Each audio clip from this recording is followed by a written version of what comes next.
United Airlines Flight 232 is halfway through its journey from Denver, Colorado to Chicago. The DC-10 is cruising at 37,000 feet, both former fighter pilots. Of the 285 passengers on the flight, 52 are children. Denny Fitch is a United Airlines pilot and a flight instructor for the DC-10.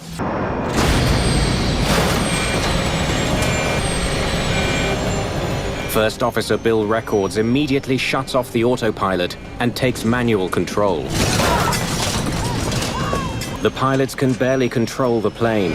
Captain Al Haynes tries to figure out why. The DC-10 has 3 engines. The number 2 engine is mounted on the tail. It's the one that suffered a catastrophic failure. The damaged engine has been shut down. The plane is not responding to the first officer's commands. It's banking further and further to the right. If the pilots can't find a way to level the plane, it will soon be upside down. The plane has become impossible to steer. It's a dire situation, and it can't be explained by the loss of one engine. A complex hydraulic system carries the commands from the pilot's control column to the aircraft's control surfaces, such as the elevators, rudder, and ailerons. Without fluid in the system, there is no way to move these crucial flight controls.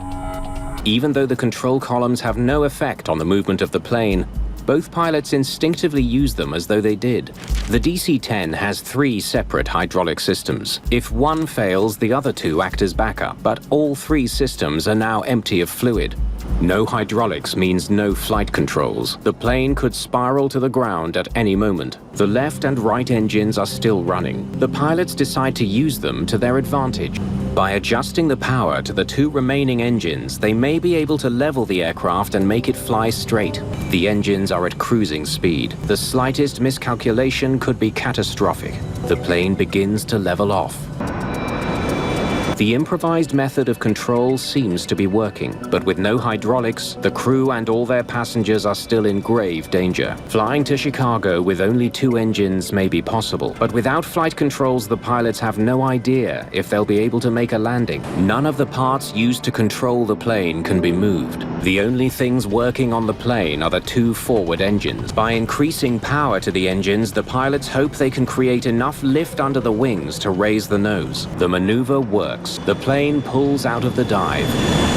Since the engine failure, the plane has been drifting to the right. There is no way Flight 232 can make it to Chicago without flight control. The pilots need to find a safe place to land as soon as possible.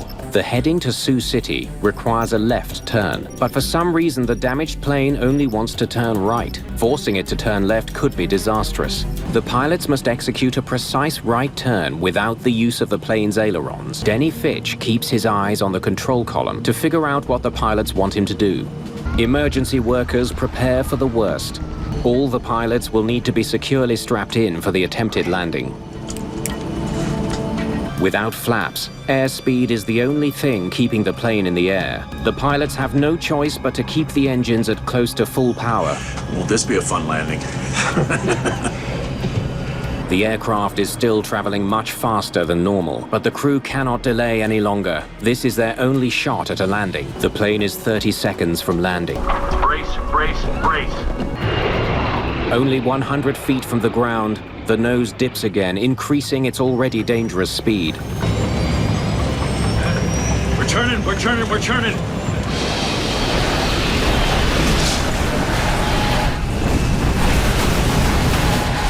The plane lies in pieces on the runway and in a cornfield. 45 minutes after the crash, the cockpit is discovered 180 meters from the rest of the wreckage. All 4 pilots have survived. 111 passengers and crew are dead, including 11 children.